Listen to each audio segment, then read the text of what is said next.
All right, looks like we're live in the main chat and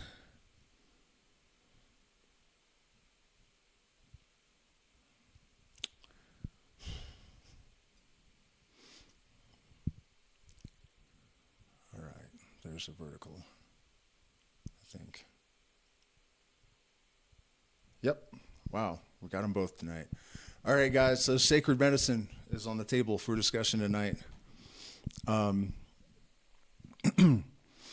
Obviously, psychedelic medicine is basically a miracle. I certainly would not be the person that I am today without it, and I think the world would be quite dreary without the influence of psychedelics. If you look back at the United States in like the 1950s and then imagine where we would be without the influences that kind of grew out of the psychedelic culture, it's pretty nightmarish, I think. The expansion of awareness and our ability to sort of create a homeostasis between the pentagram of ourself. And what I mean by that is in the Hermetic tradition, they speak of balancing the pentagram, which is about the five elements, if you include spirit or light or ether, however you want to think about it. And then each of the elements represents also, or is a metaphor for some aspect of our emotional, intellectual, of our being. And the particular thing that I want to get into tonight, because it's something I haven't talked about, I don't think, with psychedelics, has to do with increasing intelligence. And the reason that I thought about this is that I was just doing research and I saw that there was some dispute about whether or not psychedelics could actually increase IQ. And that's kind of insane because it's not really a matter of debate. Psychedelics have been under clinical circumstances. Sorry, guys, I'm a bit distraction for a second here. There we go. It's not like it's common, but I think it was either at Stanford or Princeton or Johns Hopkins.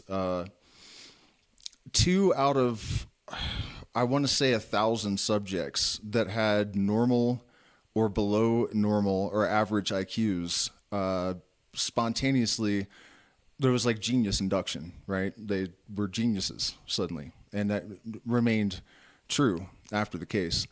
So with that research, it was kind of strange for me to see that. And just generally, small increases have been recorded all across the board. And so their argument was that it's not that it didn't increase IQ, the psilocybin or LSD in particular. It's that this was an underlying characteristic. It was already, what is the word, latent in the person and had been, unearthed by these psychedelic experiences. I really don't see what the difference is. But what it led me to thinking about was the balancing of the different emotional and intellectual aspects in us, right? We have intuitive intelligence, spatial intelligence, emotional intelligence, and the reality is if there is a bad enough imbalance in that constitution, say your emotional intelligence, your EQ is super, super low, you will end up weaponizing your own IQ intelligence against yourself so that you're actually worse off being highly intelligent, right? So when you are able to create a greater degree of homeostasis in these things, this offset, this imbalance has the potential to completely revolutionize the way that you process information, the way that you interact with people. There is no central mechanism that psychedelics act on because all of these things are so inextricably intertwined, oh, so stiff. Where was I going with that?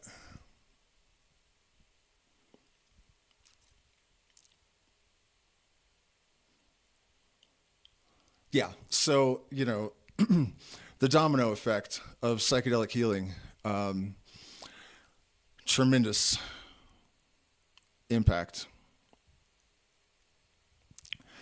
And it turns out that this goes far beyond just our personality and our mood. It revolutionizes potentially our intention in the world. And it allows us to create something that is profoundly satisfying in an intuitive way, in a natural, organic, uncontrived, and authentic manner that is fundamentally consistent with who we truly are. And it's my opinion that the dissonance that has been inculcated into the general population by the lack of priority of self-discovery, self-knowledge, and self-expression is what has got us hurling full throttle into the abyss right now. And the only way to pull it back is to rapidly re-engineer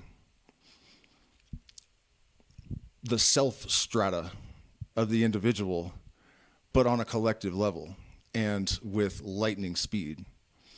And psychedelic medicine, in my opinion, is the primary tool to enact that. Time be running out. Let me check in with the chat. This is basically an AMA, you guys. If you have any questions or anything you would like me to specifically address, I'm here for that.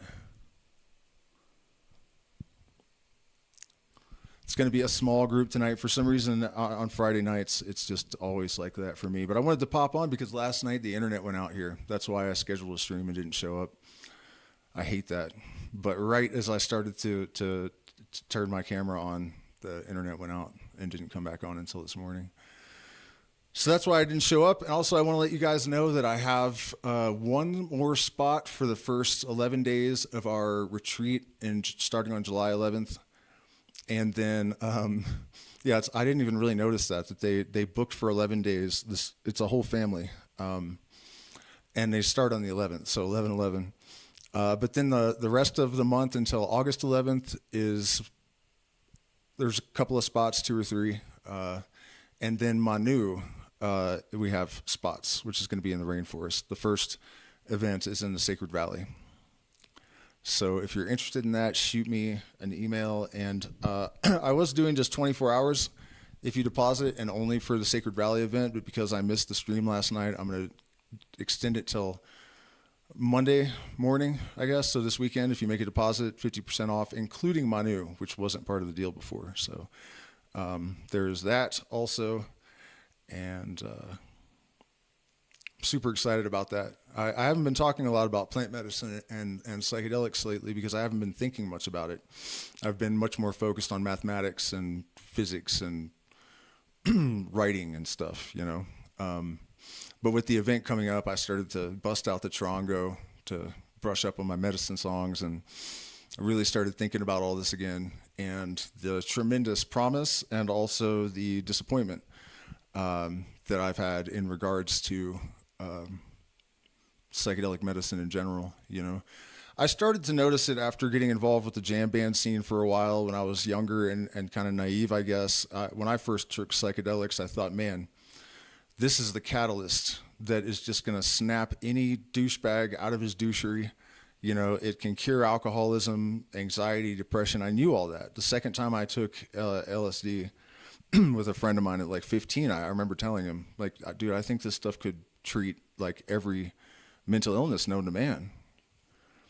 And I really thought that we could pretty much fix anyone just by dosing them, which is what the, really early hippies like the Grateful Dead scene, they thought that as well for 2 years or something until they realized that wasn't the case, and our culture has kind of safeguards embedded in it against the dissolution, of the mind-forged manacles that it kind of imposes upon people. One of the things I wanted to get into tonight, and I guess I'll do it now, is the fact that psychedelics actually do expand consciousness. This is not a figure of speech or hyperbole. It's a literal thing that happens. They have done scans on the brains of tripping people, and there is electrical activity in parts of the brain where there normally is never any. And they have compared these to like master monks from Tibet, that even at their highest states of meditation, they don't reach the same level as people on psilocybin in terms of the speed of the highest cycles that they emit, and they don't have the electrical activity in these normally sort of dormant parts of the brain.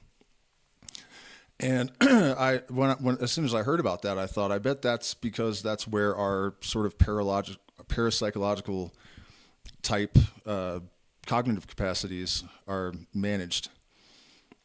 And one of the things holding people back, I think, and holding this sort of movement back and limiting the efficacy of these kind of experiences is the sort of cultural assumptions that are imposed on us. It's something like institutionalized gaslighting. The idea that psychedelic compounds are actual gateways into experiences of the paranormal, right? Interactions with spirits or telepathy or precognitions. It's generally dismissed as you're high and therefore you're imagining stuff stupid and you might be losing your mind. Earlier I was kind of referencing these researchers that were questioning the IQ increasing capacity of psychedelics. And that's part of the reason, I think. The institution is afraid, they want you to believe that those kind of experiences are drug-induced madness. They want you to believe that these things are dangerous and they make you stupid. To be forced to acknowledge that you could actually induce genius in a person with a below average IQ with a single dose, like I said, very rarely, but it has happened, is quite a threat to the status quo. Transconscious knowledge reception is also something that they do not like to even consider. And I don't really blame them. If you spent 18 years getting an education, and then somebody like me comes along and anticipates some abstract physics concept, years before it actually is confirmed in the lab, that really pisses them off, and they also, it's a threat to their control of information and knowledge. The conspiracy theorists often go kind of, it's not really too far, but it's more paranoid, I guess, than I think reality supports, in the sense that the government, the overlords, don't necessarily even have to directly censor and buy scientists and control them, because the subconscious takes care of a lot of that for us. They're going to be extremely defensive of the old ontological model and all of the institutionalized ways of thinking, because they're very dependent upon that. They're dependent upon it for their credibility. They're dependent upon it for their livelihood, for their sense of safety, and after when was Einstein? 1920 something, I think or 30s when he published his big thing. About 100 years, you could say 150 years of building the current abject materialist ontological model, and then suddenly it's getting washed away in a torrent of revolutionary new paradigm type ideas. Very uncomfortable for people that are deeply entrenched in that system. So, yeah. And I'm sure you guys can tell, when people nowadays talk about psychedelics, it's almost entirely about emotional healing. And I'm all about that, man. I had a narcissist mother and, screwed up dad. And I definitely needed a lot of help, And psychedelics did a tremendous, made a tremendous contribution to that development. But I'm definitely much more interested in the big picture impact, the consciousness based aspects and the revolutionary aspects of it, which are derived from, in part, those emotional changes. Check in with the chat again, see if you guys have questions or subjects. Nope, nobody's got nothing. Well, thank you for saying that this is cool, and if you think it is cool, please consider hitting the like button, subscribe, and turn on your bell notifications. Consider becoming a patron because we're demonetized, and when you're demonetized, you're also deprioritized. So not only do I not get paid by YouTube, but my videos don't get pushed out very much, so it's very difficult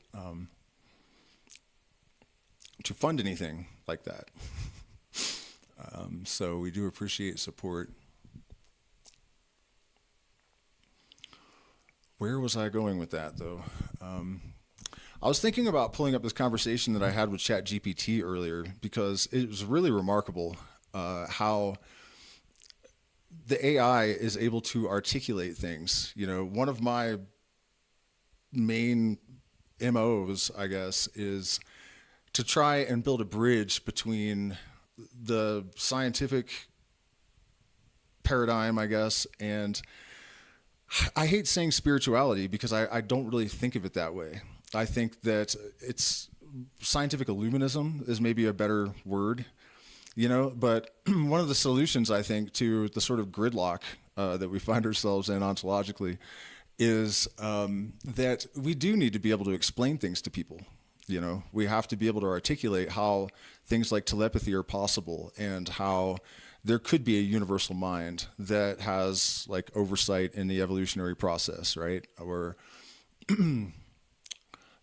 any of these things. And the reality is that in this universe, there is a mechanism behind everything. So if telepathy is real, there's a mechanism of action that underlies it, and incredibly, we are getting to the point where science is finding the potential mechanisms to explain things like teleology or an integrated intelligence in the fabric of the universe, or how some sort of intelligence could have oversight in the evolutionary process, and we have solid evidence that there must be these things. And the reality is that without psychedelicized minds, there wouldn't be anybody looking to connect the dots like that, and it's also interesting and a little bit alarming to me that in the scientific community, the people that are making these discoveries don't really seem to be connecting those dots either, And why is it important? Why does it matter? Well, what is a transcendental experience? What is it really? When Aleister Crowley wrote that God is concealed in nature, what did he mean? Well, you guys probably know that we perceive less than 1% of the full spectrum of light. And in my, well, it's not my opinion. It's my opinion about psychedelics and whatever spectrum they uncover, but it is true that different spectrums of light carry different types of information, right? So we see some fragments of the visible light, and it carries that type of information, so we can perceive what's around us, right? But what else is there?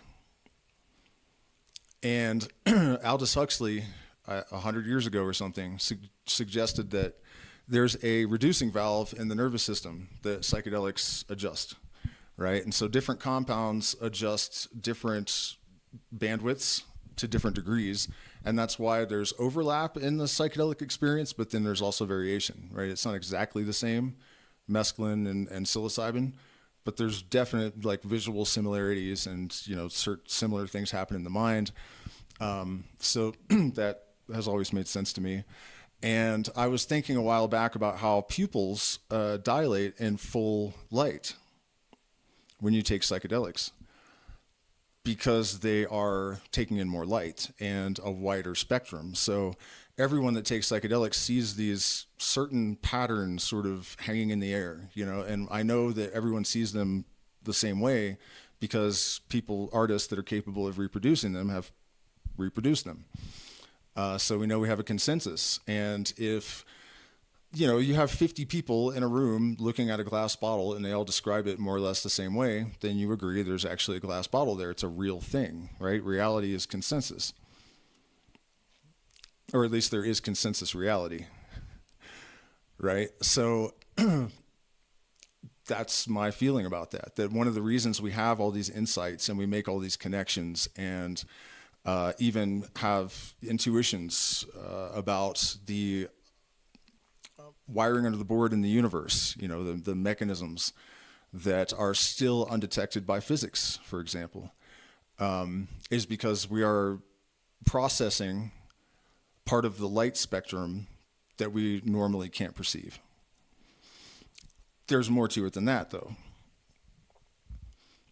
And the rest of this stuff, I don't have any good mechanistic explanation for, but the reality is enough people have reported an increase in synchronicities, precognitions, telepathic experiences, even the ability to sort of walk right into your dreams, as I did like 13 years ago or something, after, a profoundly powerful psychedelic experience. It's as if when you change the parameters of your perception, the universe expands in terms of what possibilities are available to you. These things are more difficult to explain, but part of the reason for it, at least, is that the transcendental experience that I referenced and then went off on a side tangent before concluding is really about having a more holistic perception of what the universe is and what your place in it is. It's about expanding the parameters of your perceptual apparatus and having a more holistic perspective on what it all is and how to relate to it. And it seems to me that when people are exposed to that, when the filter is temporarily disengaged, the changes that occur, while not ubiquitous or absolute or 100% consistent, are overwhelmingly positive. Because I think, one of the sort of, I guess, philosophical constituents of our reality, metaphysical elements, I don't really know how to talk about it, but a thing that is often missed is that we talk about how the rational, cold universe is just a mechanistic, it's just a logical thing. It does shit out of necessity, and that's all true, right? And we kind of have this institutionalized opinion that people that talk about treating the human race as one and seeing it as one continuous organism and, kind of valuing the other in the same way that you do yourself. What are you but my reflection? Who am I to judge or strike you down? Kind of attitude that is irrational. And that the sort of spiritual disposition is unnatural almost. And I think what psychedelics and other methods of consciousness expansion actually show you, they don't even need to show you. It's almost like it's just more like an integration or something, that's not true. That it actually is logical and natural and actually a sort of like love is an emergent property of the convergence of natural laws, and what we have learned over thousands of years of the aggregation of historical evidence is that if you try to impose rules upon people, or if they try to impose rules upon themselves just by effort of, willpower, it doesn't work. The Christian is a hypocrite. The Muslim is a hypocrite. It doesn't work. The law-abiding citizen oftentimes is actually a criminal, The real truth is that these experiences of wholeness, the universe is not just holographic, it is also holotrophic. or holotropic. It is moving towards unity. The direct experience of that catalyzes internal changes that actually mean something. And really, I started this live stream out talking about the balancing of the pentagram, the bringing the different aspects of our being into homeostasis. That's really what wholeness is. It is the complete absence of any imbalance. That is what entropy is doing. That's what the universe is, an equation balancing.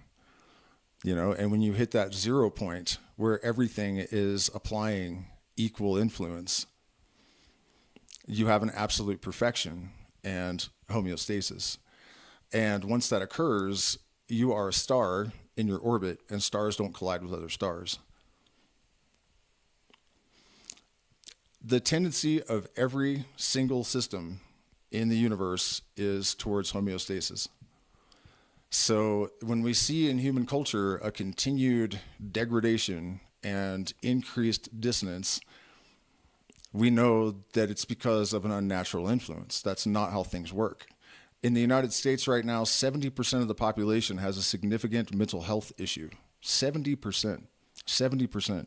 They say 70% of the boomer generation are narcissists, or 70% have narcissist tendencies, and 40% of them are full-blown narcs, which means that we have an entire generation of, millennials and Generation Xers, half of which, or more than half of which, if you want to include the boomers with just narc tendencies that aren't full-blown, 70% narc parents. If you think that's normal and natural, you're probably an American that was raised by boomers that were narcs. It's not. So much of what we have not even been told, a lot of lies become just integrated into the structure of society, and then they become assumptions for later generations. And those assumptions are like foundations that everything is built upon. And that's what's been happening for, I don't even know, a long time, but particularly intense and bad over the last 50 or 75 or something.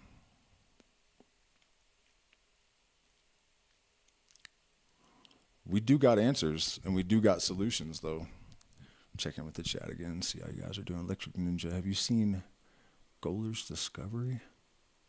Yeah, I have. I watched some of that. Hold on, let me read.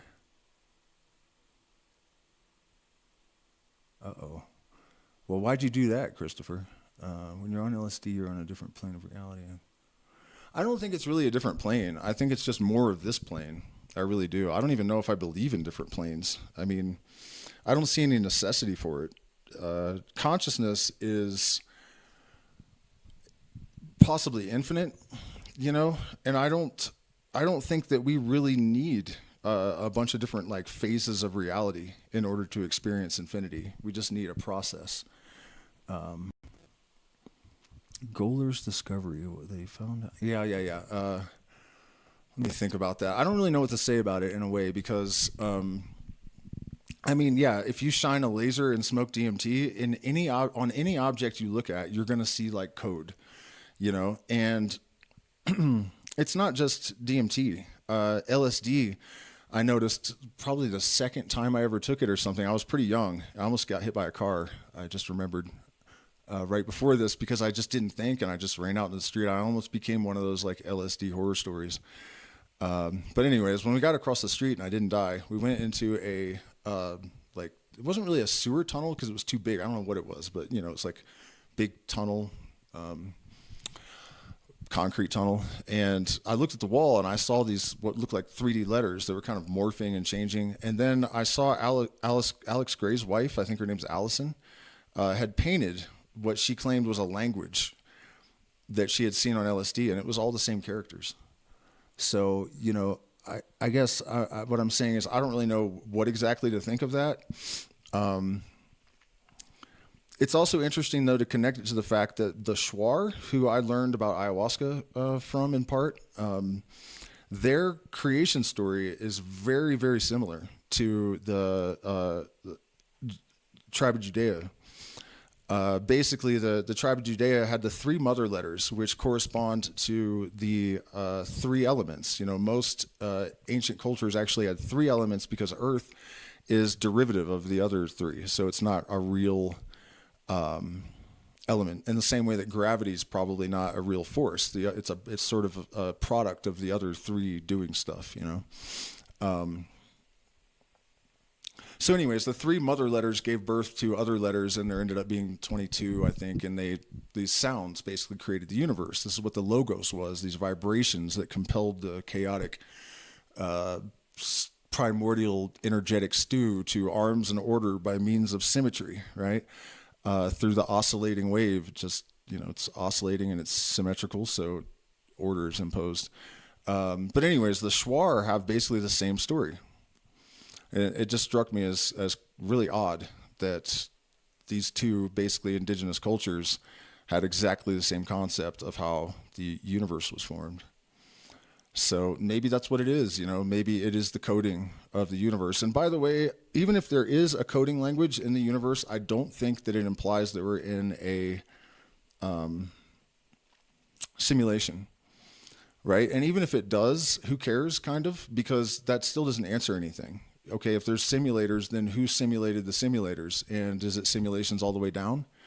Who created it doesn't do it doesn't help, it doesn't do anything, And one of the main reasons it actually bugs me is that it seems like a divergence or something. Like they'll do anything to try to get around saying there's evidence of a creator or at least some sort of integrated intelligence in the universe.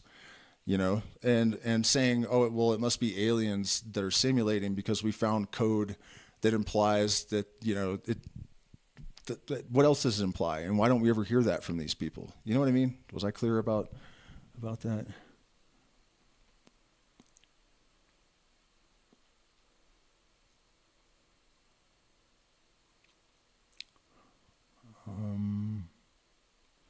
Origins of different entheogens?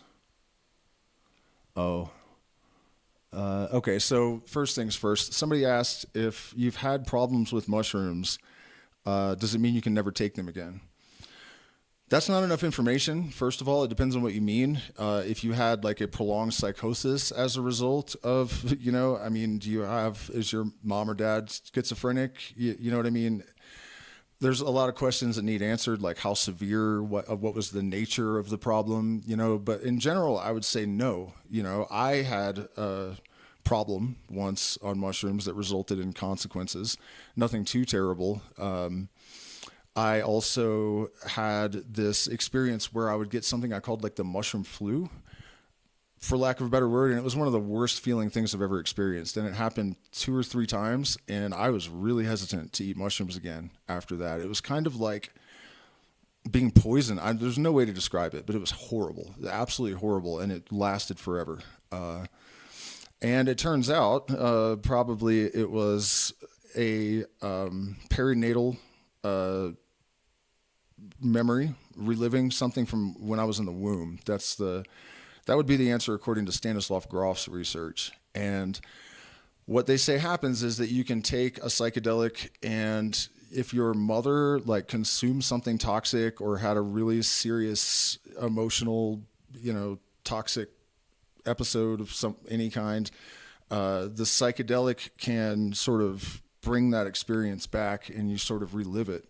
The problem is that I didn't have any connection between the experience and any sort of memory. So it was just like this Russian roulette game,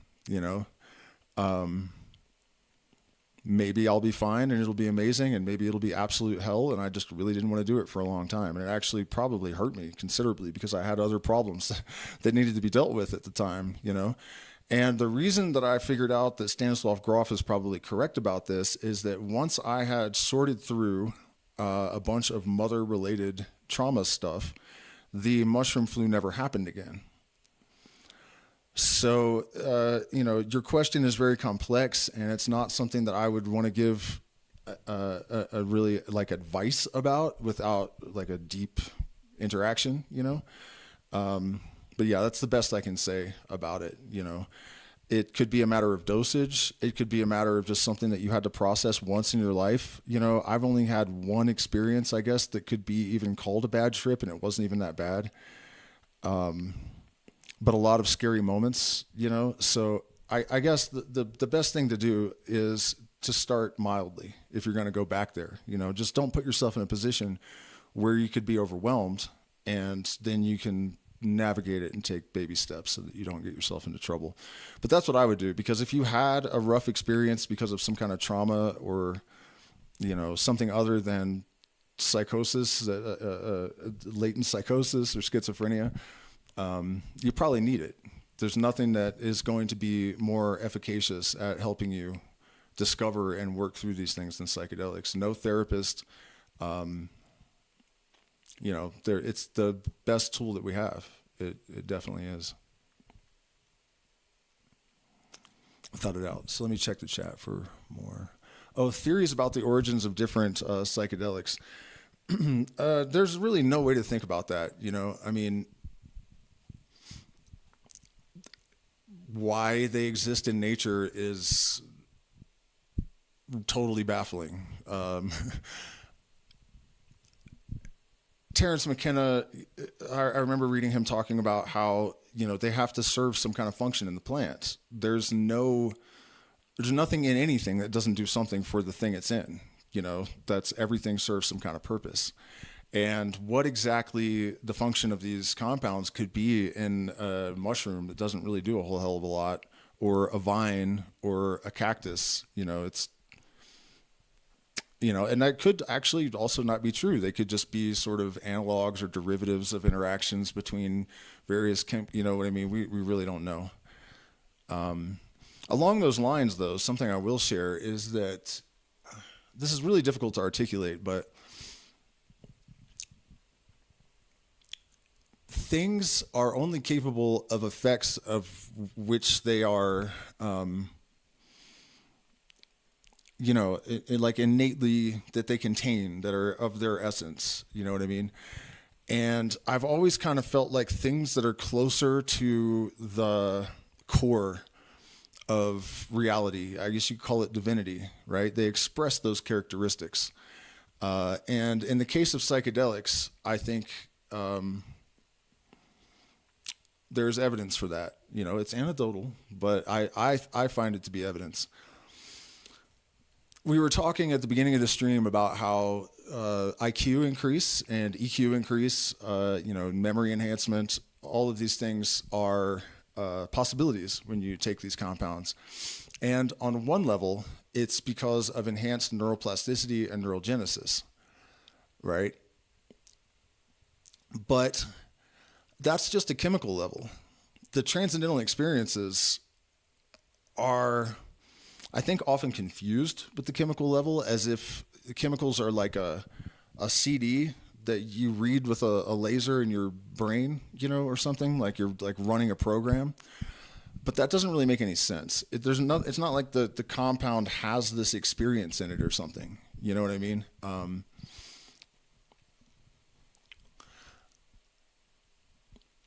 I guess what I'm getting at with that is that, say, a strong dose of DMT, for example, you could be confronted with 11-dimensional objects.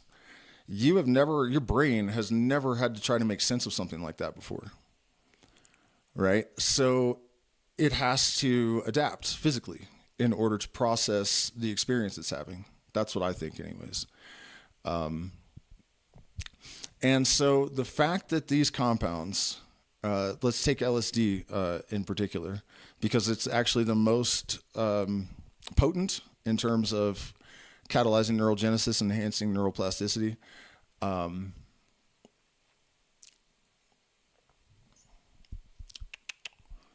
totally lost my train of thought there, though, speaking of those things. Oh, yeah, okay. So it also has built into it anti-abuse mechanisms, because if you take it, day after day after day, it'll just stop working. You have to at least double the dose, And, you know, within a week or so, it's not going to do anything, even if you triple, quadruple, right? So it has an anti-abuse mechanism built into it. Despite what people might have told you, there is a ceiling as well. So at 2,500 micrograms, you've reached a saturation point and you cannot process anymore. And no, you will not get stuck tripping for 3 days. People that say that either had some sort of psychosis, which I guess is possible, or they're exaggerating or something, because there are 10 people on the medical record that consumed 20,000 micrograms roughly each and were back to baseline between 8 and 12 hours, had no flashbacks. They were all checked on 5 years later. No one had any major psychological problems. It was not an extended experience because your synapses are loaded and the rest just washes through, and that's it. You know, you can't. The overdose of LSD, I think, is a gallon or something, a half gallon or a gallon, you know, and that would be like more than $500,000 probably. So no one's going to do that, you know? So what I was getting at there is that we have this induction of a transcendental experience along with a mechanism that, a biochemical mechanism that allows the brain to become more adaptable during this period so that it can process and adapt and change, so that you can write new programs. You're being inspired in ways that cause behavioral changes, you know, and so you have the ability to rewire these habitual things so that these behavioral, the intentions of these behavioral changes actually can sort of route their networks and get you started on that path so that they're actually meaningful transformation. You know what I mean? It's a little much that these compounds were so well engineered by nature for safety, efficacy. You know, it really looks like something was thinking about what they do and how they would be best at it. And I'm not even saying that that's not necessarily a product of evolution, because I think that the universal mind, it's not like the Christian fundamentalist thinks, where it's either a creator and everything was as it was created in the beginning, or it's evolution, right? It's a process of refinement over time, and there is an integrated intelligence involved, you know?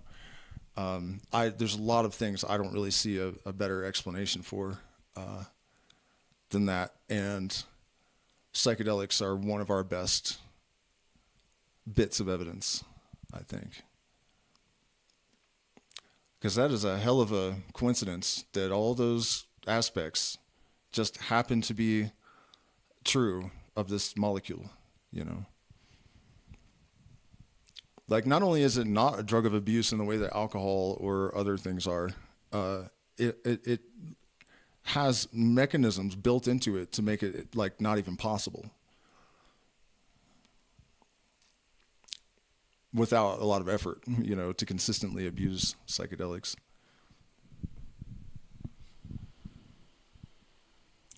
The easiest, best tech for San Pedro is on a video on my channel. Golden teachers never really did anything for me.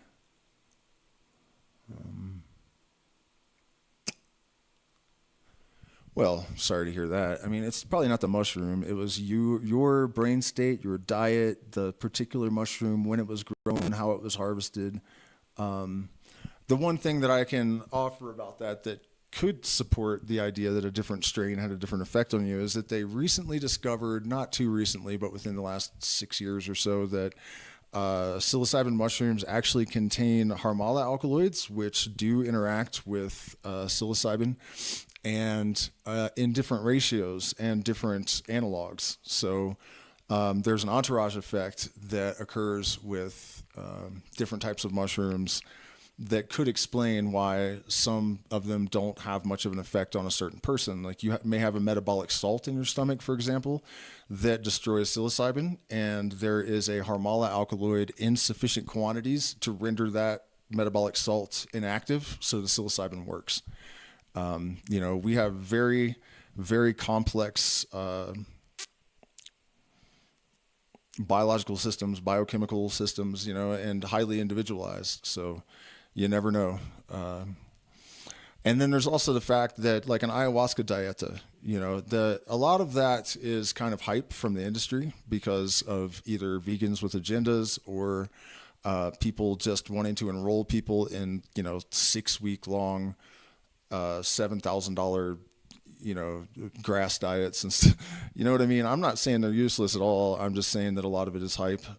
But if you're a shaman and you have a very highly specific task that you need to be attenuated to in very subtle ways, the different enzymes and the reactions produced by the interactions of enzymes, or the byproducts that are produced, and the way they interact with the compounds in the plants and whatnot, that all is highly, highly engineerable, and I think learning about that kind of helped me to understand how differentiated the biome of the gut can be in different individuals, and kind of explains the wildly different reactions that people can have to psychedelic medicines. It's really extreme. The same person drinking the same medicine, completely different reactions. No reaction on one person and the other person completely overwhelmed. Sometimes I've even seen where a person drinks almost nothing and has, terrible reaction, and another person drinks the same medicine and has 6 cups and they're lightly affected. It's really a wild thing, especially with ayahuasca. Ayahuasca seems to have a mind of its own. Really, dosage almost doesn't even matter. I've literally seen at least 3 times, 3 different people take a shot and vomit it up within like 2 minutes or less, and then they have the strongest experience of their entire lives. It doesn't make any sense. That shouldn't be able to happen. But I've seen it happen, like I said, with at least 3 different people. I think I did it once too, where I threw up almost immediately, and I was like, oh, well, I guess I'm not gonna. And then almost immediately too, I was like, oh, wow, it's already. And vice versa, where you can drink a ton and then just have a strong experience for 10 minutes and it just goes away. It really seems to, it's like once it engages with your nervous system, it seems to know what needs to happen. It just kind of determines its dose itself. And I'm not saying that drinking another cup or whatever doesn't do it, does, but still, it really seems to be able to, or it engages the mind and body interface in a way, or allows them to engage in a way that the mind and body know how to sort it out for you to make it what you need it to be. Quite a remarkable thing. It has all sorts of abilities that really don't make a lot of sense. When I was learning, at one point I was sitting next to the shaman I was working with, and he was trying to get me to start singing, because I wouldn't sing for some reason. When I drank ayahuasca, everyone would sing and I would just sit there. And he didn't like that at all, especially because I was the student, and he didn't like that. So after like, 4th or 5th night that I was actually like apprenticing, he came in and cornered me, and I was like, but I don't know what the words are. And he's like, you don't need words, just make sounds. And so I started doing it, and the medicine started moving parts of my body that I didn't know existed, like that I didn't know you could move, at least. My throat muscles were moving on their own in ways that I never would have imagined possible, so that I could make sounds that I never could have conceived of, and then also what happened in my gut and around my ribs and stuff. Like the medicine's teaching you the icaros or physically like manipulating your body so that you're able to make the sounds appropriately. On another occasion, I was singing alone because that was part of it. I had to sit alone and drink ayahuasca by myself and try to receive the icaros. And at one point, the medicine, the narrator was telling me, you have to make 2 different pitches that are out of phase at once, kind of like throat singing, but not quite. And they're out of phase at first because that dissonance sort of catches the energy in the room, and then you bring the pitches into harmony, or actually you make them unison again. And this brings the dissonance in the room into consonants. Anyways, checking with the chat again, see what's up with y'all. I was fast for 24 hours. Jeez, man. I'm on the fence about fasting with psychedelics because I feel like having energy. I mean, it depends on what you're doing. You know, I actually eat a lot closer to drinking ayahuasca than a lot of people would, because I found that I have more focus and strength if I have a little bit of food in me. Okay, so guys, remember, question and answer time, AMAs. I am still booking for the retreat in July, and you get a discount if you deposit by Monday on either one. And Manu is going to be awesome. It's pristine jungle, and almost all of the biodiversity is intact. So there are giant anacondas, jaguars sightings are as common as anywhere in the rainforest. Macaws, you know, the salt licks where the macaws all come, there are those. I think like 30 species of monkeys and 33 tribes. We're going to have Ashaninka guests, and probably others, you know, while we're there, if we meet people that are, you know, indigenous and interesting and I can vet them, then maybe we'll invite them over, you know. Definitely part of our plan is to, even if we don't drink medicine with, you know, a lot of the locals, just because we don't know them, we'll at least have them come and share with us, you know. And we may also import Mama Juanita from Pucallpa, and she is probably the most amazing person that I've ever worked with.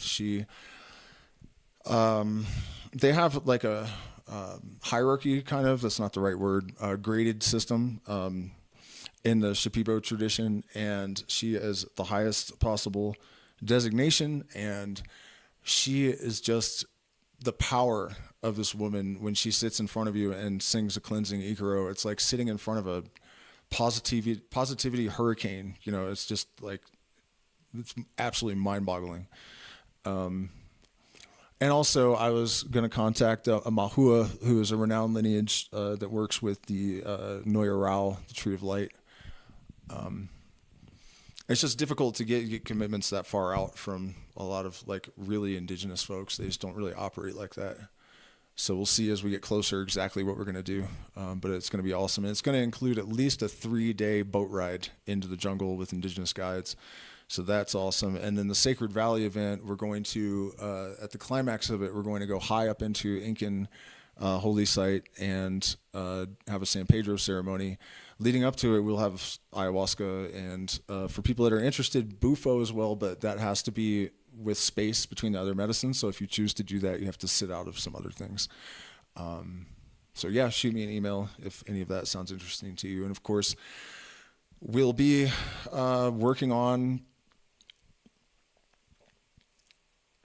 consciousness-related subjects of all kinds, ritual magic and metaphysical discourse and all that, as people wish. And they're small groups, so, you know, it makes it easy for us to decide what we're going to do. We run things really loosely, so people want to go for a hike, we can go for a hike. And if you want to go see a ruin, we can go see a ruin.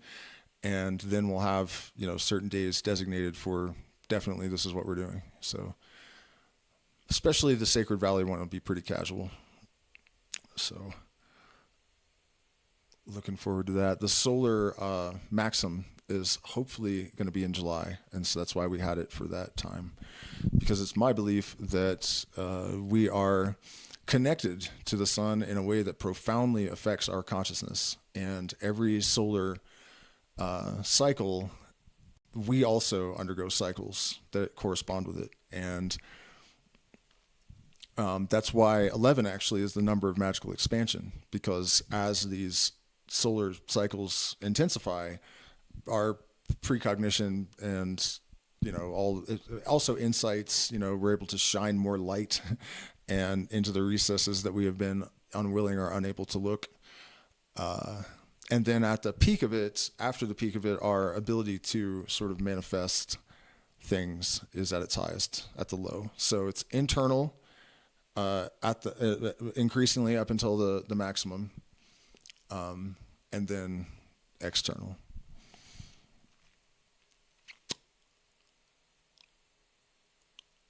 Expressions of will. Me too, occult examiner. What's your best, easiest tech for San Pedro? Oh, I already answered that one. I just wanted to... What in the hell, man?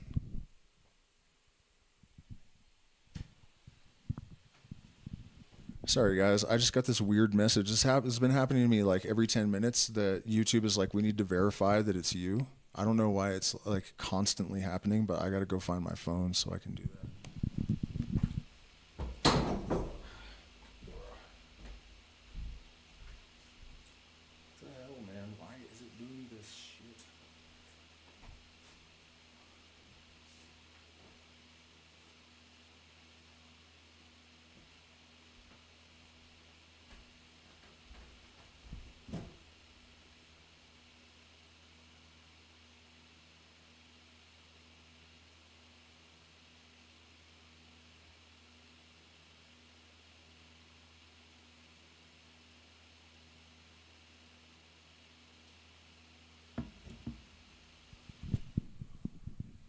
Okay, yeah, sorry about that. I don't know what the hell is up with that. It's been like literally every 15 minutes all day or something.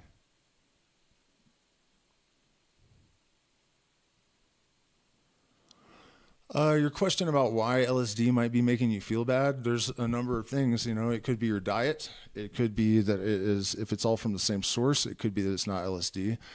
LSD actually is not, there's no such thing as dirty acid. That's a myth, a street myth. And I know this because I've never ever met any LSD chemists in real life many times. And they never ever told me to think about it. And, you know, you're taking 100 micrograms of something, micrograms, microscopic amount, right? What do you think is in there that is so potent that you're going to notice it when you take it? I mean, even if it was pure cyanide or arsenic, you wouldn't notice it. So it doesn't make any sense, first of all. And at worst, if someone is successful in making it, it's going to be like 30%, I think. What do you call it? Whatever, you know, the stuff that you're supposed to wash out. So that's not it. There's no such thing as that. And it could be something internal, you know, like I was saying earlier about my mushroom flu experience, and then realizing that it was mommy issues. And then once I dealt with them, it didn't happen anymore. So it's hard to say, man. I would try changing up your source and doing some shadow work, you know. That's where it's at. And that's what's up. So, all right, I'm going to check in with the chat again, and if you guys don't have anything for me, I'm going to do a music stream tomorrow, and I'm happy to announce that I finally have no more offset in the sounds, which was just ruining it. I mean, it's unlistenable. So it's going to be, finally, I'm going to have, you know, that I'm not going to sound like a fool that's playing out of time. And, you know, it was also squashing my sound because I had settings wrong and stuff. So it's good now. The problem is that my backing tracks are going to be MP3s instead of videos where I can watch where the changes and solos go and stuff. So I'm going to be lost a lot, I'm afraid. But anyways, tomorrow's sound should be the best sounding stream that I've done so far. And that is a huge relief to me because I have put so many hours into just trying to get it all set up and satisfying. It's still not satisfying, but it's at least not annoying. Anyways, so let me check in with the chat one more time and see what's up. What's up, JD? Good to see you here. Does he not see us here? Yeah, I do, but I don't see any questions. Oh, have you tried different types of Trichoceres bergesi? How do they differ? Yeah, I have, and they do. I don't actually know which is which, though. Really, I don't really know what I'm looking at. I know it's a Peruvian torch. You know, I know those terms. So the Ecuadorian cactuses that you can actually find on my channel. There's a video where I went to a giant ancient. These things were like 30 feet tall. One of them had like 125 arms. I mean, insane. And sadly, I went back one day to collect some, and somebody had cut the biggest one down, and it was strewn. You see it in the beginning of one of the videos on my channel. It is like almost the length of a football field. You know, half a football field is like covered in just arms and piles everywhere, and you see this huge trunk that looks like the base of an oak tree, and it's actually it was the cactus. But anyways, you hike back there into the mountains, and they were just everywhere, and they're just massive, huge, huge cactuses. And those were really, really strong, but they were disgusting. And this taste would stick to your tongue for like the entire experience. You know, it's like almost like you were oozing it back out through your pores or something, and you just felt like you had just integrated cactusness and taste into every cell in your body. And I did not like that.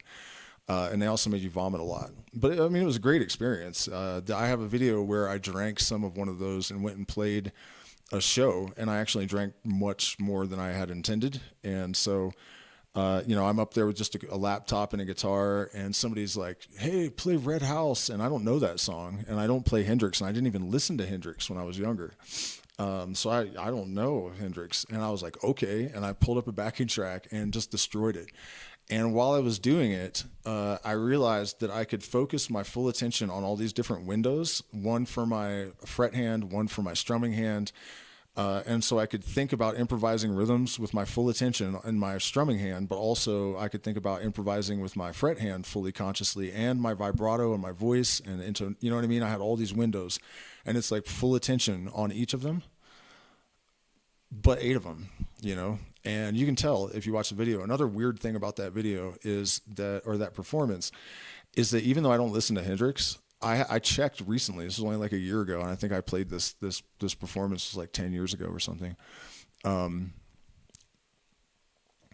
And I went and listened to some Hendrix, and I realized that I was doing all these Hendrixisms I've never even heard before in that video. You know, like using the major 6 in a minor pentatonic and stuff, you know, that Hendrix did all the time that I'd never even heard him do because I didn't listen to him. So that's trippy. And then the Peruvian cactus is lighter. It doesn't taste as bad. It doesn't stick on your tongue as long. It's not as strong, but it's plenty strong. Yeah, so I don't know. That's the best I can do with answering that. I know the Bolivian ones are supposed to be really, really strong, but if I had a choice so far, I would definitely take the Peruvian torch over the Ecuadorian, which I think was Bergesi.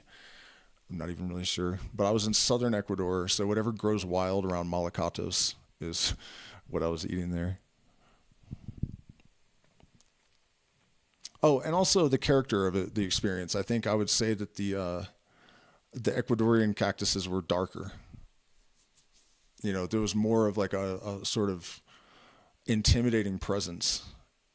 Whereas the cactus here is just like light and fluffy, and it doesn't really have that like heavy kind of doomy. Like when people talk about like the Father in the sense of the terrifying aspect of God, that's kind of what you felt like you were summoning when you drank the Ecuadorian cactus.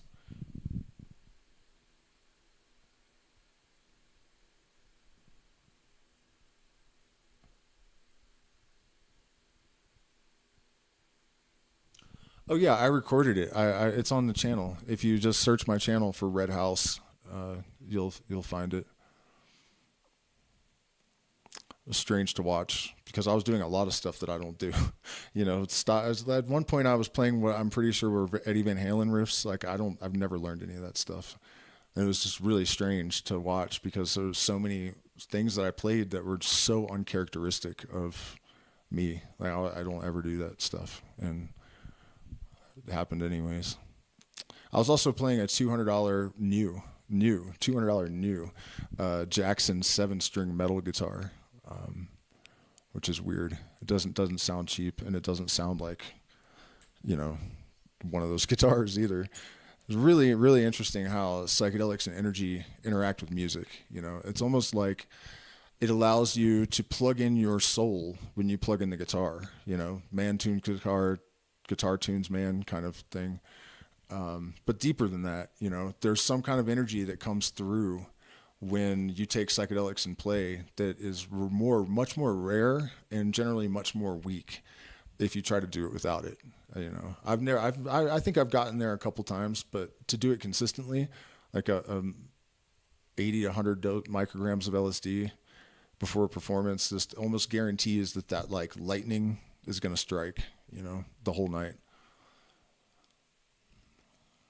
Definitely advisable, as long as you're really competent with music and experience with psychedelics. It's definitely a huge asset.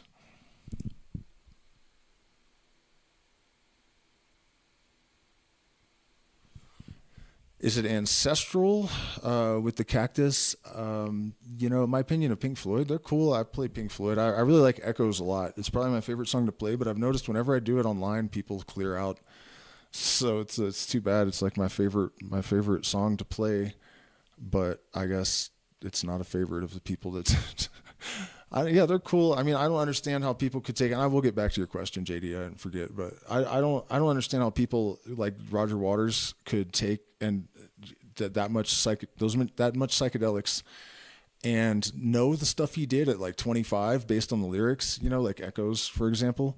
And at 31, I guess he was, when they did Dark Side of the Moon, he had the wisdom of like a 90-year-old man, if you're lucky, But then he was a complete douchebag about money, even though he was born into aristocracy and was basically born richer than most people can imagine. And then he's fighting with David Gilmour about like a fraction of a percentage point. It's mind-blowingly fucking stupid. And then also the political stuff, he's a puppet of the left at this point, and I'm not a right winger. I don't like them either, but both sides are just the same thing, and he should know that. And he's out there promoting all, like just like a propaganda outlet, and that bothers me. But back in the day, they were awesome. So the ancestral component of the medicine, that's a difficult thing to answer from a materialist point of view. It's an entourage effect. The reason that San Pedro is so much different than peyote is lafoferine is not present, for one thing. Lafoferine is a cyanide analog that's in the tufts of the hair, and it's in the rest of the cactus, but it's more concentrated in the tufts. So peyote is a lot more difficult and has a completely different feeling. Completely different phase of the same feeling, or you know what I mean. Very different. Pure mescaline is completely different. So I have to say that for sure the entourage effect is a huge part of it. Is it the whole thing though? I mean, in the Hermetic tradition, like we believe that symbols sort of accrue power when magicians use them. Right. And not just magicians, but people associating symbols with power actually gives those symbols power, whether it's only in the collective unconscious or it doesn't really matter. It's still power. Right. So could it be that people working with these cactuses and perceiving them a certain way over time has actually sort of affected their characteristics? Sure. Could the place where they grow have an impact in terms of energy? I would imagine so.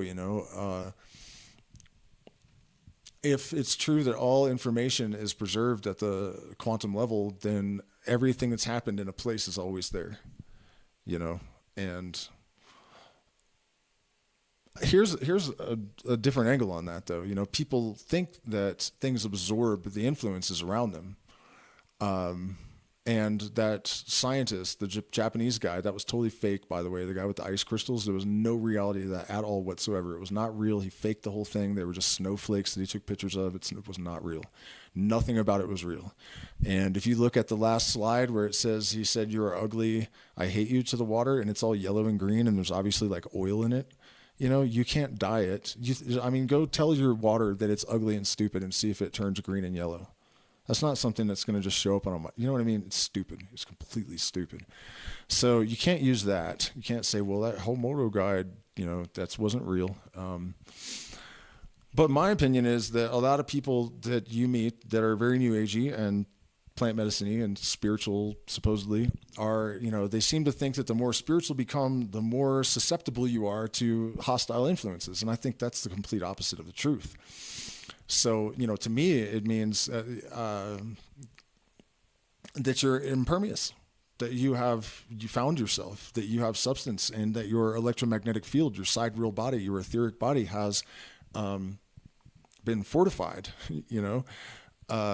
it's structurally sound. And so you would think that if something like mescaline is divine, that it would be the same, that it would be itself no matter what is around, no matter what has influenced it. It's always going to be of the light, for the light, and by the light, period, end of story, because it's what it is, So I don't know, basically, long story short. But yeah, you would hope that like mescaline is not some like, what is it, when you can influence someone really easily. You know what I mean? I don't need to beat this horse to death. It's the new cage. Yeah, the water energy. Well, he froze water. He said they would like say things to it and freeze it.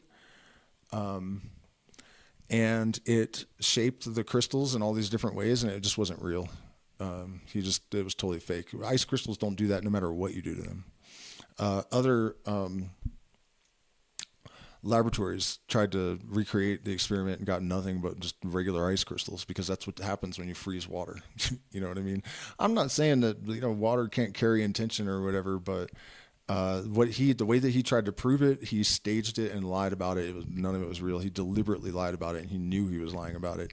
And what gets me about people believing it is that the last slide was so obviously dyed different colors. You can't alter your results and call it a scientific experiment. To say that the crystals had formed because of the intentions, okay, but to like show a picture of obviously like discolored water, I mean, it was so obvious that gave it away as fake. That one slide, like, nope, this is bunk. It wasn't hard. It took me all of a glance. I mean, the problem is, and it's not even necessarily that people are dumb. It's just when people want to believe something, they want to believe something, they just disengage critical faculties, and then it doesn't happen. And I don't think that's what spirituality is about. People like to say that there's no objective reality, that everyone's truth is their truth and whatnot, but that's only true to an extent. It's not completely untrue, but it's only true to an extent. In fact, I saw an actual scientist on TikTok the other day saying that because these 4 physicists had measured a wave function, and their observations about the results were all different to a tiny degree, his conclusion from that is there's no such thing as truth, because their perspective had some kind of like minuscule effect at a minuscule level in the subatomic realm. That doesn't mean there's no truth. That means that our perception of reality has minuscule differentiation. It doesn't mean that there's no truth. So people take stuff and they just run with it in ways that I think is destructive. There is objective truth, and you need to know that, and you need to accept it. And you're going to be at a disadvantage and a disability if you can't or you won't. And the refusal to is just showing that people just can't cope with reality. Most of pop culture spirituality is just basically a profit-driven, marketability influenced drivel.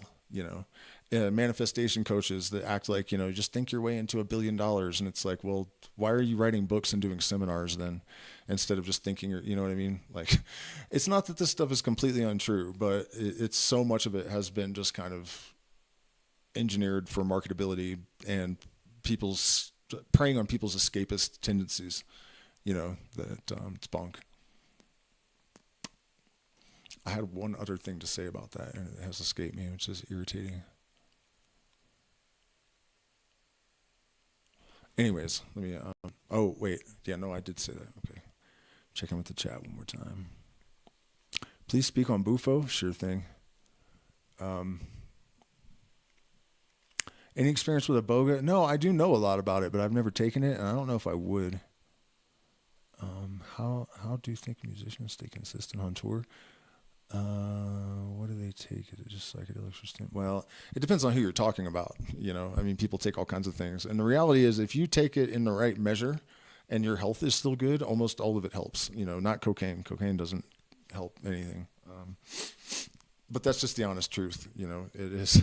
But the reality is that most people don't have the disposition, to navigate that without making mistakes, and so psychedelics are a little different, but I'll get back into that. Somebody had asked, okay, Iboga, but that's not first. What was the first thing I saw? Oh, Bufo. Yeah, let's talk about Bufo. Bufo is a weird thing. In case anybody out there doesn't know, it's basically 5-HO-DMT and 5-MeO-DMT. I have theorized that the 5-HO-DMT is converted into 5-MeO-DMT when it's heated, because the experience is not like 5-HO-DMT at all. It's like 5-MeO-DMT. So there's some debate about that. People say it doesn't happen, that there is no conversion when you heat it. I don't know if I believe it. So anyways, Bufo does not have an indigenous history of use, traditional history. The guy that created that perception has been totally busted. There was no indigenous people in Mexico smoking Bufo ever before this guy went down there and told them all to pretend like they had a tradition so that they could create a tourist industry. That's what happened. So if you have any shamans out there claiming that they're from a long lineage of Bufo shamans, they're lying. There's no such thing. There has never been any such thing. There's no Bufo shaman. It is, the way that I explain it is that most psychedelics disengage the, what was I calling it? The throttle. That's not the word. They take the filter down to an extent, and Bufo turns it off at a high dose. 5-MeO-DMT turns it completely off. Do not take it after ayahuasca. You will die. It's contraindicated with everything, basically. Not really everything. Psilocybin's not, weed not, but careful. Also, it's not something that you can take a large dose of by yourself, because sometimes people get up and run around and you're not in your brain, like you know what I mean. It's like a blackout. It's a whiteout, actually. We call it a whiteout. So you have to have a sufficient number of people there, or one person that is capable of completely restraining you, just in case that is necessary. Or you have to take you can ease your way in. It's not like an NDMT where you have to like really rapidly inhale a bunch of it. You can take as much time as you need, as far as I can tell. And so at lower doses, it's more like psilocybin or something, or it's hard to explain. It's not really. It is, light visuals. It's a great aphrodisiac. A lot of couples use it to connect at lower doses. My partner and I have definitely can vouch for its efficacy. As you increase the dosage, hallucinations don't really increase. Eventually, it just becomes a sort of whiteout. And at really, really high doses, there's not even an observer to explain the experience. And what I think it is personally is that it deactivates the entire filter on the nervous system, and it puts you in the ultimate reality. So if you want to know what happens, not when you die even necessarily, but like at the end of time, when at the absolute core of the universe in the Kabbalistic system, there is an absolute nothingness that sustains all of creation, and that's what it puts you in. And then you're back. And the advantage of that, among other things, is that any problem that you have afterwards seems like nothing. Anxiety problems are often resolved with a single strong dose of Bufo. So that is important. And also it strengthens the dendritic spines in your brain, which enhances memory to the extent that about 2-3 weeks, a month ago, I don't know, some time ago, not too long ago, I took a relatively small hit and I put something together that was absolutely devastating, that should have been obvious to me, that I had not thought of once since it happened. And I've told that whole story. If you look up the I accidentally ghosted Bob Weir video, if you want to know what I'm talking about, like the biggest mistake I've ever made in my life, and I didn't even really realize I had done it. Blocked it out of my mind. The Bufo was like, "Hey, remember this?" And I was like, "Holy fuck!" Just all immediately, wild. But yeah, so you can take smaller doses of it, like threshold doses, to build your memory up, to heal depression. It's one of the best tools in our kit for sure. And it's really pleasant, at lower doses where you're not like completely whited out. It's not like other psychedelics where it's like kind of uncomfortable and crazy, at least the onset. Not in my experience anyway. So like really pleasant, peaceful, and easy,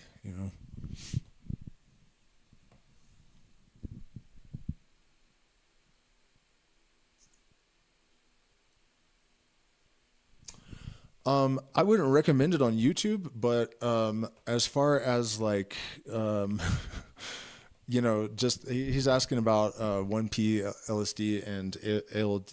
I don't know about the second one. I'm assuming it's a analog of ALD 52. 1P LSD is fine. It's a prodrug for LSD, so it's just going to be weaker because it's metabolized in the body and you lose about 30%. But it goes in 1P, and when it's metabolized, it becomes LSD. So it's fine. It's the same thing, really, except you can't get arrested for it in some countries. And ALD 52 is probably even better because as soon as it makes contact with H2O, it converts to LSD. So that would be the best analog. I don't know if that's the ALD or whatever that you were asking about, but yeah, those things are totally fine. No hay una problemita con estos. Yeah, so by the way, you guys hit the like button, please share, subscribe, consider becoming a patron. We are demonetized, so I do all this for free unless we get support from the community. And as the economy has been tanking in the United States, that has been fewer and further between for this channel over the last couple of months. So we do appreciate it when you throw us a bone or a life raft, as it were. So I don't know. Let's see if there's any more questions in the chat. It's getting kind of late here, and I'm still getting ready for the music stream tomorrow, which I'm excited is not going to have the the syncing problem because, man, it was like embarrassing to go back and watch those, and it just sounds like I'm just playing behind the beat everywhere, and it was just such a mess sometimes. So I'm happy to have fixed that. The mix should sound like a real mix too, because I learned about saturation and a glue bus, and also putting reverb in there and compression to make everything sound like it's in the same room. So it's not like, just kind of before it sounded like it was like two different recordings or something playing, and it's not really that pleasant. All right, so questions? Anyone? The dieta is no sugar, pork, or sex kissing. LOL. That depends on who you ask. I bought Bob and Son it. Anything I should know? Yeah, next time order it from us. Yeah, I mean, there's all kinds of things you should know. The effect is generally going to be pretty subtle. It's one of the plants that you really do kind of need a dieta for to sensitize yourself to the effect of it.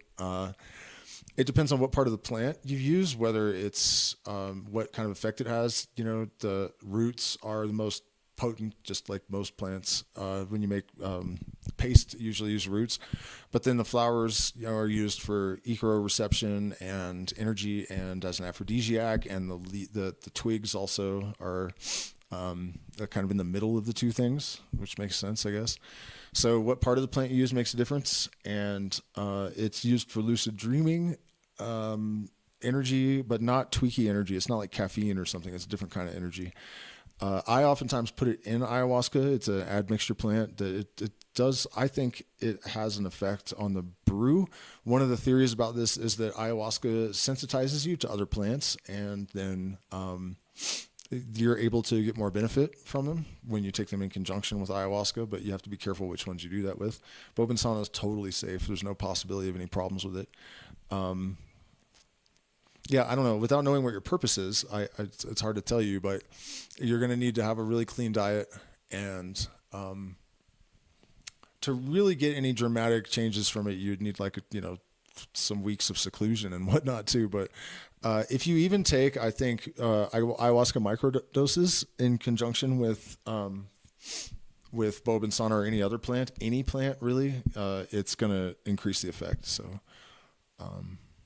it's heart opening too. I don't think I mentioned that. That's one of the main applications of it. Yeah, I don't know what else to say about that. I saw another question. Oh, the sugar pork. No, that's not really true. I don't eat pork anyways, but I wouldn't eat it close to ayahuasca for some reason. But the reality is that most of the dieta stuff is fabricated. Ashaninka woman that I've worked with told me that the only real dieta that they observed was plantains and fish. You just eat plantains and fish. But generally, like for the shwar, for example, the tradition I was taught in, There's no prohibition of meat unless you're going to try to become a shaman. If you're training to become a shaman, then it's 3 years of no sex, no meat. But, otherwise, if you're just drinking it, and after that, once you're a shaman, then we drink ayahuasca and then pass monkey stew around afterwards. There's no reality to the whole vegan agenda of not eating meat with ayahuasca. Sorry, I hate to burst everyone's bubble, but it's just not real. I've never met indigenous people that do that unless they're imitating what they know the tourists expect them to do. But if you actually go into the deep jungle, and drink with even Shipibo, they might have chicken the same day. So, personally, I think the thing is no medications, no pharmaceuticals, definitely no SSRIs. I avoid all processed foods. I don't avoid panela, but I do avoid white sugar. I don't avoid salt necessarily, but I don't ever buy white salt. For me, I think it's about processed food. I'll eat meat the same day as ayahuasca in a heartbeat. There's no problem at all. It doesn't change the experience. None of the crap that people tell you is true. At least not for me or anyone that I know, anyone that I've ever worked with. Unless you believe this stuff, then it's not true.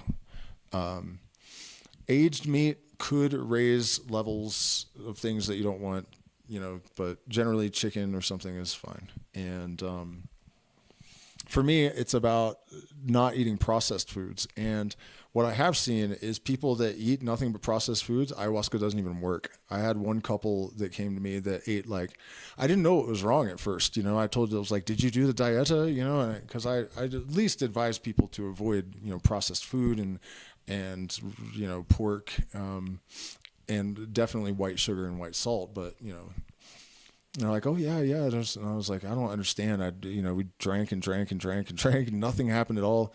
Finally, I did get it figured out. But it took a lot of effort. And, then when it was over, they asked me if I wanted a sandwich, and I was like, yeah, sure. And they brought me most processed white bread with processed bologna, processed cheese, and I was like, oh my God. I was like, do you guys always eat like this? And they're like, yeah. And I was like, that's why the ayahuasca didn't work. And I think it's because I suspect aluminum lodging in the receptors, and then there's nowhere for the DMT to seat. So, or it damages them, and we know that aluminum causes dementia and Alzheimer's, right? So anyways, I do believe that the food additives will obstruct the experience, but it's not about red meat or whatever. Or even salt and sugar. It's just don't eat processed food.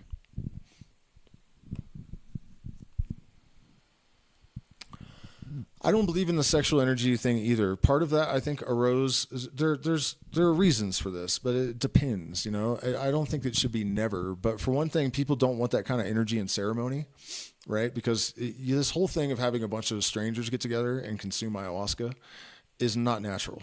And it probably doesn't make sense. You want to be in your own energetic bubble.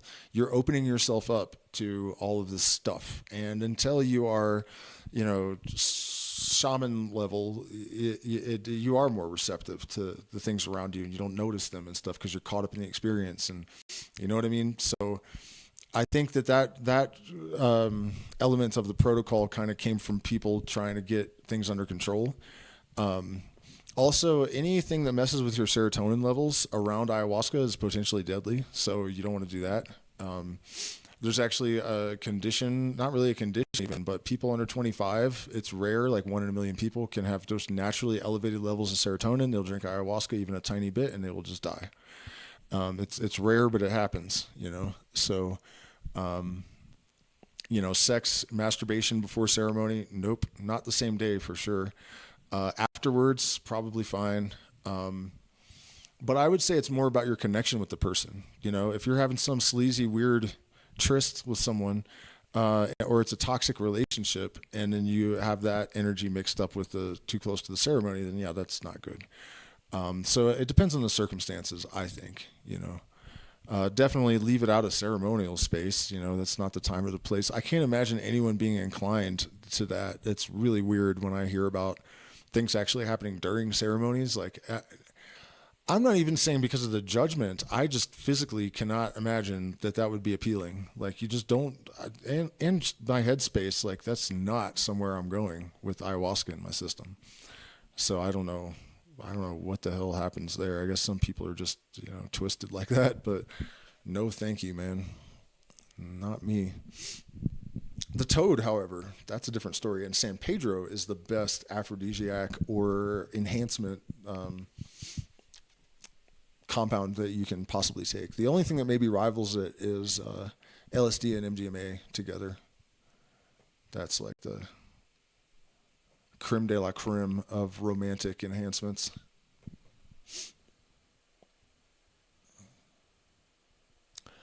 Yeah, throwing at meat on Aya. No, I'm not saying I would eat it close enough to the ceremony that I would be vomiting it up, but I'll eat chicken for lunch on a ceremony day for sure.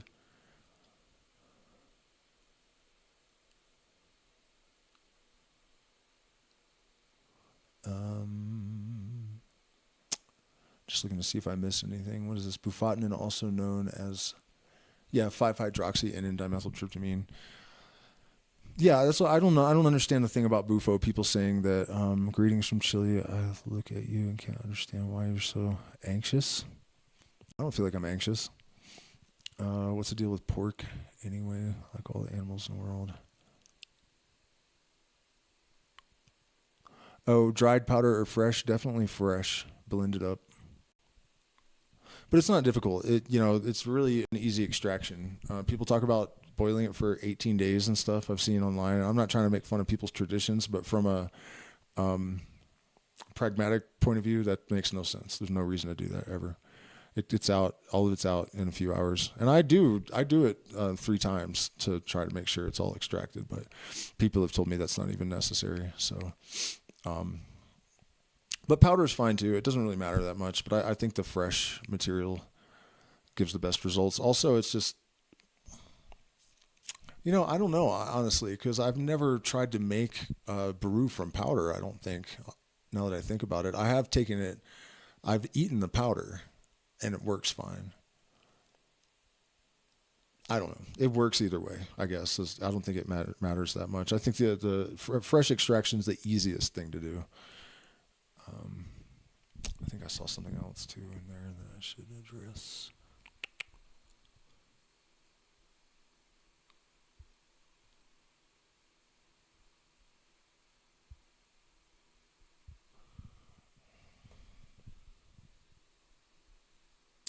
Somebody said, "What's the deal with pork?" Anyways, actually, it's because it'll kill you.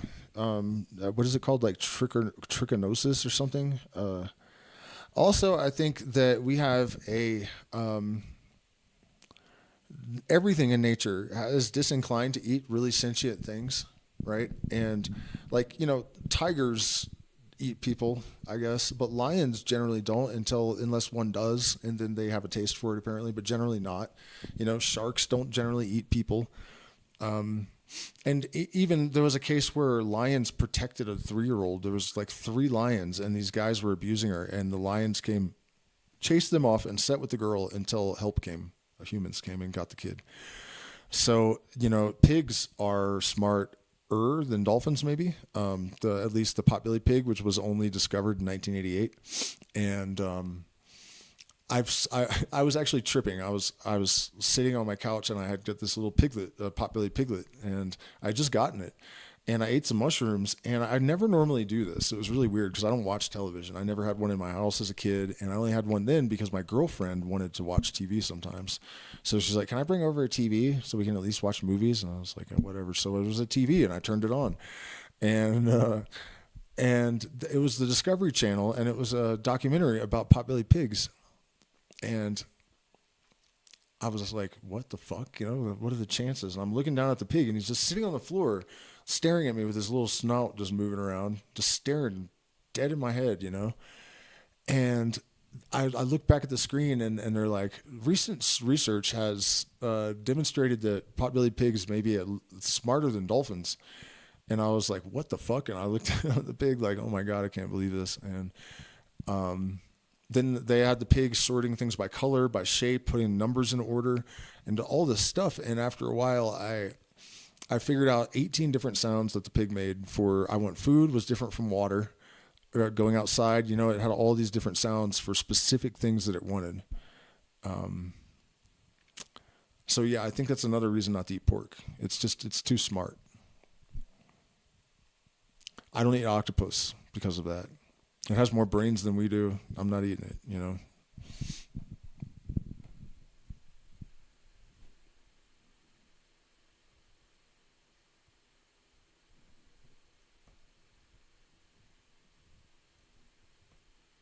Yo, Gates, what's up? All right, guys. Well, I think I've addressed all of your questions and concerns about the psychedelic realm. I hope all of you have enjoyed the stream and continue to frequent them in the future. We got our work cut out for us coming up here directly. You know, the world is coming apart at the seams, and like it or not, if you have heard the word, then you have been called to stand up. So accept your duty, and I will be there right beside you, cheering from Peru. You guys, careful up there in the States. Yeah, good night, guys. I'm hungry, so I'm going to go get some food. And please hit the like button, share, subscribe, consider becoming a patron. There are options to support in the chat. Also, one-time PayPal, Zelle, all that stuff. So